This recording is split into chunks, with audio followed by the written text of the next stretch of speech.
जय श्री राधे, हर हर महादेव। मित्रों, आप देख रहे हैं अमेजिंग सीक्रेट राज धर्म संस्कृति एवं ज्योतिष संबंधित चैनल।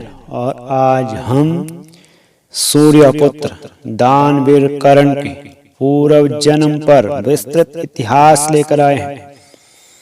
एक असुर था दंभोद्भव। उसने सूर्यदेव की बड़ी तपस्या की थी।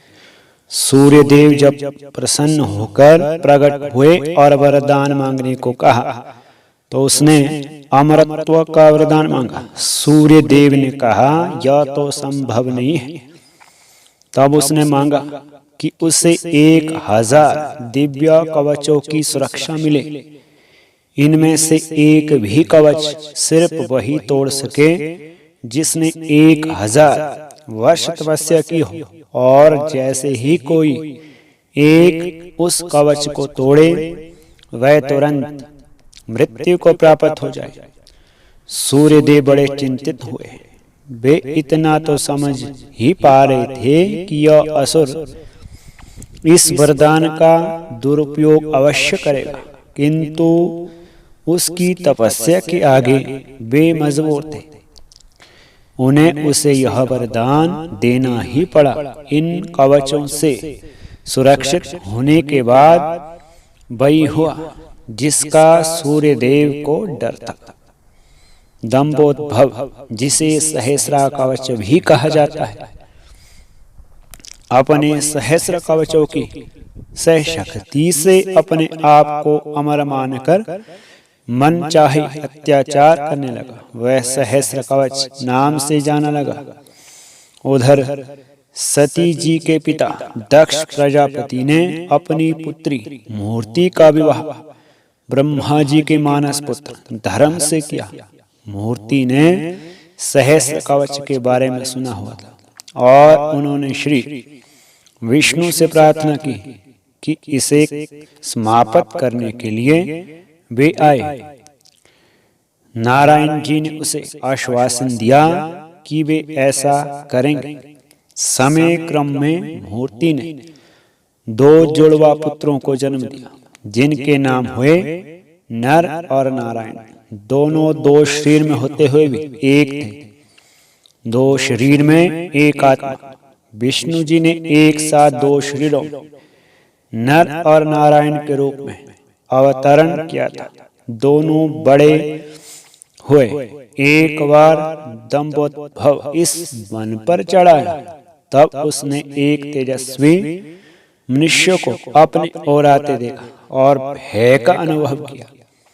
उस व्यक्ति ने कहा कि मैं नर हूं और तुमसे युद्ध करने आया हूं। भय होते हुए भी दंभोद्भव ने हंसकर कहा, तुम मेरे बारे में जानते ही क्या हो?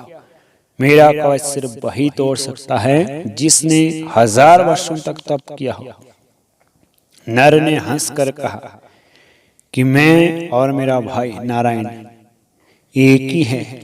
वे मेरे बदले तप कर रहे हैं और मैं उनके बदले युद्ध कर रहा हूँ। युद्ध शुरू हुआ और सहस्र कवच को आश्चर्य होता रहा कि सच में नारायण के तप से नर की शक्ति बढ़ती चली जा रही थी। जैसे ही 1000 वर्ष का समय पूर्ण हुआ, नर ने सहस्र कवच का एक कवच तोड़ दिया। लेकिन सूर्य के वरदान के अनुसार जैसे ही कवच टूटा, नर मृत होकर वहीं गिर पड़े। सहस्र कवच ने सोचा कि चलो एक कवच गया ही सही, किंतु यह तो मर ही गया।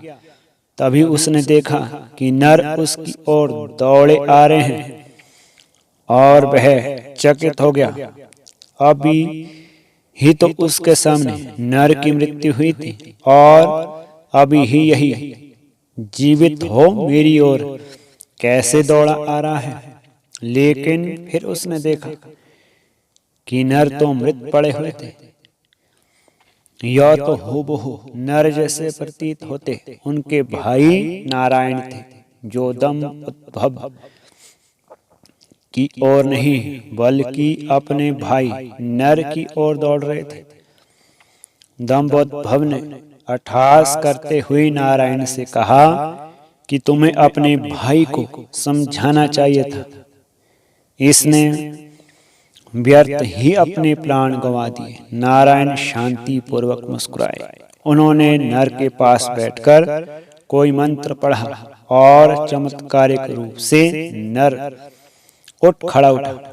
तब दंपत भव की समझ में आया कि 1000 वर्ष तक शिवजी की तपस्या करने से नारायण को मृत्युंजय मंत्र की सिद्धि हुई है, जिससे वे अपने भाई को पुनर्जीवित कर सकते हैं।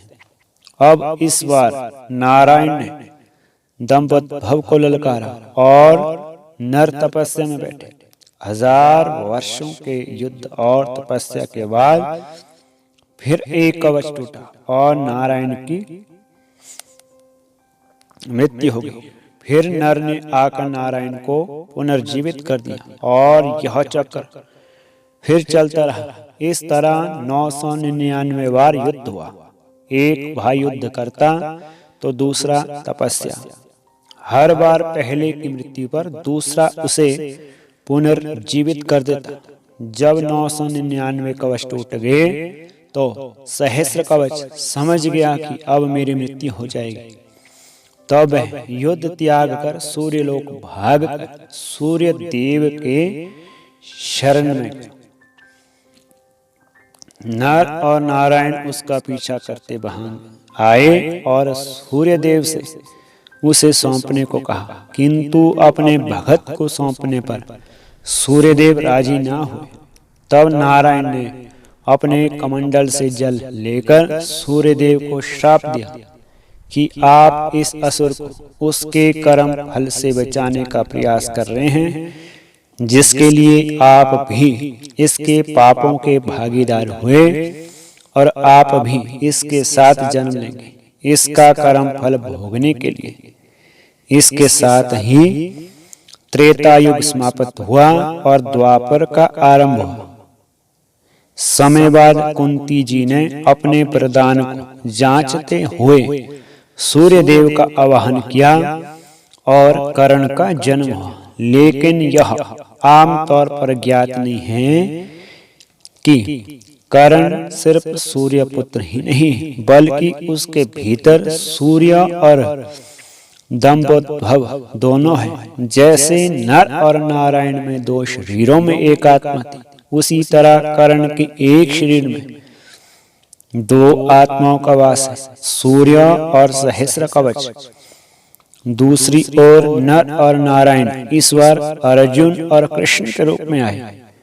कर्ण के भीतर जो सूर्य का अंश है वही उसे तेजस्वी और वीर बनाता है, जबकि उसके भीतर दंभोद्भव भी होने से उसके कर्म फल उसे अनेक अन्याय और अपमान मिलते हैं और उसे द्रौपदी का अपमान और ऐसे ही अनेक अपकर्म करने को प्रेरित करता है। यदि अर्जुन कर्ण का कवच तोड़ता तो तुरंत ही उसकी भी मृत्यु हो जाती। इसलिए इंद्र से उसका कवच पहले ही मांग लिए गए थे। एक और प्रश्न जो लोग अक्सर उठाते हैं, श्री कृष्ण ने अर्जुन का साथ देते हुए सूर्यपुत्र कर्ण को धोखे से क्यों मनवाया? कहते हैं कि श्री राम अवतार में श्री राम ने सूर्यपुत्र सुग्रीव से मिलकर इंद्रपुत्र बाली का वध किया था। जब किसी अपराध को जज मृत्युदंड की सजा देते हैं तो उसे सामने से मारते नहीं, यह कोई धोखे से मारना नहीं होता। सो इस बार सब उल्टा हुआ। ऐसा कहा जाता है कि कर्ण के कवच और कुंडल को देवराज इंद्र स्वर्ग में प्रवेश नहीं कर सके, क्योंकि उन्होंने झूठ से इसे प्राप्त किया था। ऐसे में उन्होंने इसे समुद्र के किनारे पर किसी गुप्त स्थान पर छिपा दिया। इसके बाद चंद्रदेव ने अपनी शक्ति से उसे देख लिया और वो उस कवच और कुंडल को चुराकर भागने लगे। तब समुद्र देव ने उन्हें रोक लिया और इसी दिन से सूर्य देव और समुद्र देव दोनों मिलकर उस कवच और कुंडल की सुरक्षा करते हैं।